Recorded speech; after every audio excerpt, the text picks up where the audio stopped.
प्रिय विद्यार्थियों, पूर्व व्याख्यान में हमने स्नातकोत्तर उत्तरार्ध के चतुर्थ प्रश्न पत्र में व्याकरण भाग में निर्धारित तद्धित प्रकरण के अंतर्गत रक्ताध्यर्थक प्रत्ययों का अध्ययन किया था। उसी क्रम को आगे बढ़ाते हुए आज हम अगले सूत्र तत्र उद्धृतम अमत्रेभ्य से अपना अध्ययन प्रारंभ करते हैं।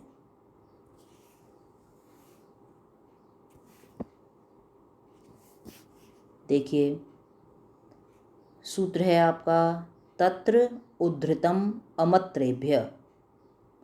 तत्र वहाँ, उद्धृतम निकाले गए, उत उपसर्ग है, धृ धातु है, निकाले गए, अमत्रेभ्य पात्रवाचक से परे, पात्र से परे, पात्रवाचक से परे।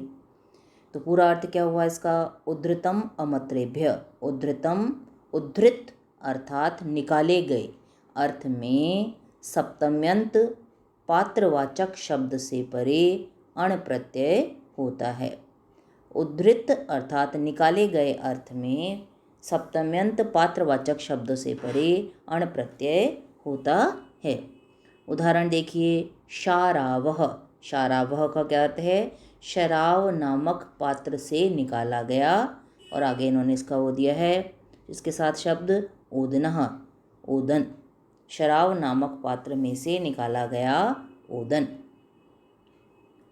मतलब जो सामने ओदन रखा है उसके लिए क्या बोलेंगे हम? शारावह, यानी शराव नामक पात्र में से निकाला गया है यह ओदन। तो बनाइए, शारावह का लौकिक विग्रह क्या हुआ? शरावे, शराव नामक पात्र में से, तो शरावे उद्धृतः ओदनः लौकिक विग्रह हो गया, इसका अर्थ हो गया इसका ये समास विग्रह हो गया।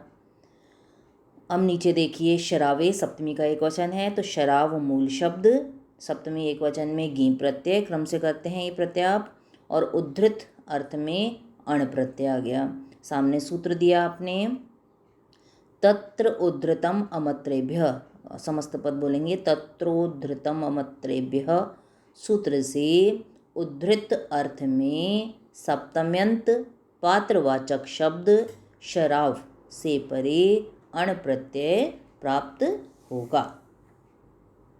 अण में से अगली पंक्ति में अशेष रखिए, तो शराव गी प्लस अ, इसके सामने लिख देंगे आप अनुबंध लोप, या फिर लिखेंगे आप हलंत्यम सूत्र से अंतिम णकार की इत संज्ञा होगी और तस्य लोपः सूत्र से उसका लोप हो जाएगा। क्लियर है? अगली पंक्ति में गी का भी लोप कर दीजिए, तो क्या बचा आपका? शराव प्लस अ। सामने वही दोनों सूत्राने आपके जो हम लंबे समय से पढ़ते आ रहे हैं।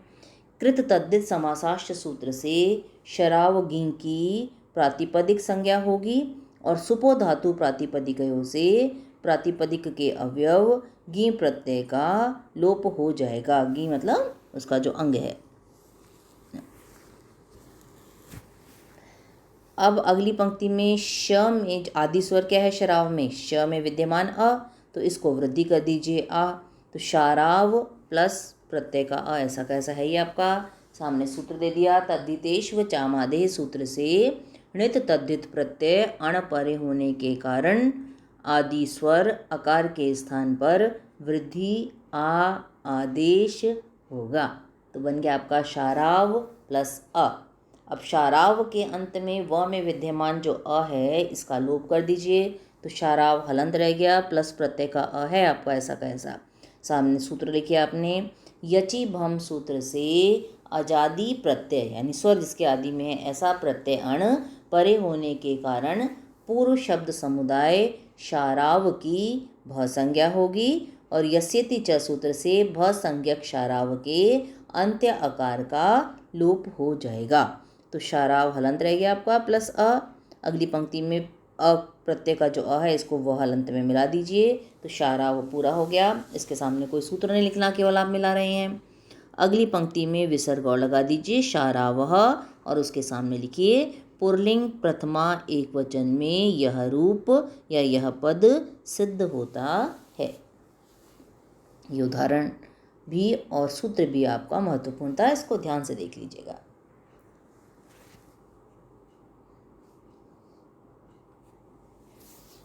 अगले सूत्र पर आइए, संस्कृतम भक्षः।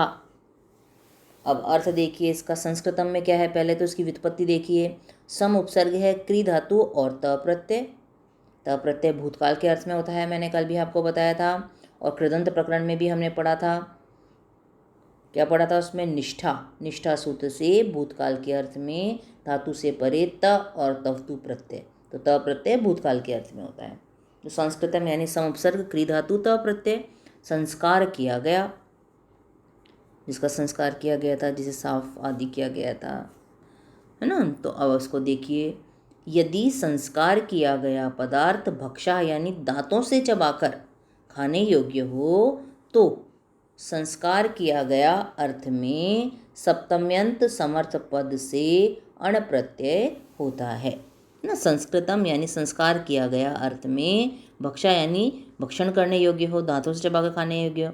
तो यदि संस्कार किया गया पदार्थ दांतों से चबाकर खाने योग्य हो, निगलने योग्य नहीं, पीने योग्य नहीं, कि दांतों से चबाकर खाने योग्य हो, तो संस्कार किया गया अर्थ में सप्तम्यंत समर्थ पद से अण प्रत्यय होता है। उदाहरण देखिए इसका आप, भ्राष्ट्रः यवा, भ्राष्ट्रः है तो भ्राष्ट्रा यानी दांतों से चबाकर खाने योग्य या संस्कार की, जिनको आपने साफ कर लिया था अच्छी तरह से, जिनका संस्कार कर लिया था, ऐसे यव जो कि दांतों से चबाकर खाने योग्य हैं। तो उदाहरण देखिए, भ्राष्ट्रः यवा, भ्राष्ट्रः पद सिद्ध करना है आपको। तो भ्राष्ट्रेषु संस्कृतः यवः।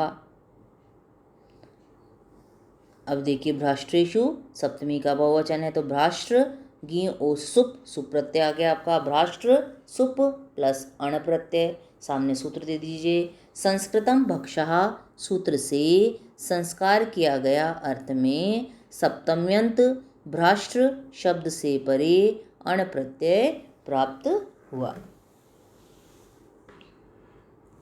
अण में से अशेष रखिए, हलंत्यम सूत्र से णकार की इत संज्ञा होगी और तस्य लोप सूत्र से उसका लोप हो जाएगा। या फिर आप अनुबंध लोप भी लिख सकते हैं यहाँ पर। अगली पंक्ति में सुप्रत्यय का भी लोप कर दीजिए, तो क्या बचा आपका, भ्राष्ट्र प्लस अ।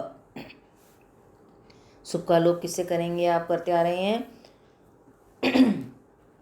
कृत अद्यत समासाश्य सूत्र से भ्राष्ट्र सुप की प्रातिपदिक संज्ञा होगी और सुपो धातु प्रातिपदिकयों से प्रातिपदिक के अवयव सुप प्रत्यय का लोप हो जाएगा। तो बचा क्या आपके पास, भ्राष्ट्र प्लस अ। क्लियर है। अब भ्राष्ट्र के अंत में जो अ है उसका लोप कर दीजिए आप, तो भ्राष्ट्र हलंत रह गया आपका, प्लस प्रत्यय का अ है ही आपका। सामने सूत्र देंगे, यचि भम सूत्र से अजादी प्रत्यय अण परे होने के कारण पूर्व शब्द समुदाय भ्राष्ट्र की भ संज्ञा होगी, और यस्येति च सूत्र से भ संज्ञक भ्राष्ट्र के अंतिम आकार का लोप हो जाएगा। तो भ्राष्ट्र हलंत रह गया आपका, प्लस प्रत्यय का अ है ही। अब हलंत में प्रत्यय का अ मिला दीजिए तो भ्राष्ट्र पूरा हो गया। अगली पंक्ति में भ्राष्ट्रः कर दीजिए और उसके सामने दे दीजिए पुल्लिंग प्रथमा बहुवचन। ये बहुवचन है आपका, बहुवचन में क्योंकि जौ का दाना एक तो खाएंगे नहीं आप, तो बहुवचन में यह रूप या यह पद सिद्ध होता है। क्लियर है। एक बार इसको वापस देख लीजिए, संस्कृतम भक्षः यानी यदि संस्कार किया गया पदार्थ दांतों से चबाकर खाने योग्य हो, तो संस्कार किया गया अर्थ में सप्तम्यंत समर्थ पद से अण प्रत्यय होता है। उदाहरण है आपका भ्राष्ट्रः, सामने रखे हैं कुछ जौ के दाने, तो उनके लिए आप क्या बोलेंगे, भ्राष्ट्रः यवा, यानी संस्कार किए गए हैं ये और दांतों से चबाकर खाने योग्य जो जौ हैं। तो लौकिक विग्रह कीजिए, भ्राष्ट्रेषु संस्कृतः, अलौकिक नीचे व्युत्पत्ति पे आ जाइए अलौकिक पे, तो भ्राष्ट्र सुप प्लस अण प्रत्यय हो गया। तो संस्कृतम भक्षा सूत्र से संस्कार किया गया अर्थ में सप्तम्यंत भ्राष्ट्र शब्द से परे, सप्तम्यंत है क्योंकि सुप प्रत्यय जुड़ा हुआ है इसके साथ, गी ओ सुप सप्तमी विभक्ति के तीनों प्रत्यय होते हैं, तो सप्तम्यंत भ्राष्ट्र शब्द से परे अण प्रत्यय प्राप्त हुआ। अण में से अशेष रखेंगे आप। अगली पंक्ति में सुप का भी लोप कर देंगे, कृतद्य समासाश और सुपो धातु प्रातिपदिकयों से, फिर अगली पंक्ति में भ्राष्ट्र के अंत में जो अ है इसका लोप कर देंगे यचिबम और यस्यति च सूत्र से, तो बन गया आपका। और फिर अ जो प्रत्यय का है उसको आप मिला देंगे तो भ्राष्ट्र पूरा हो जाएगा। और अगली पंक्ति में भ्राष्ट्रा कर देंगे, पुल्लिंग प्रथमा बहुवचन में यह पद सिद्ध होता है। अब इसे आप ध्यान से देखिएगा, न समझ में आए तो पूछिएगा, कल इसी क्रम में हम आगे बढ़ेंगे। आज के लिए इतना ही, और जो असाइनमेंट दिया जाए आपको वो पूरा करिएगा।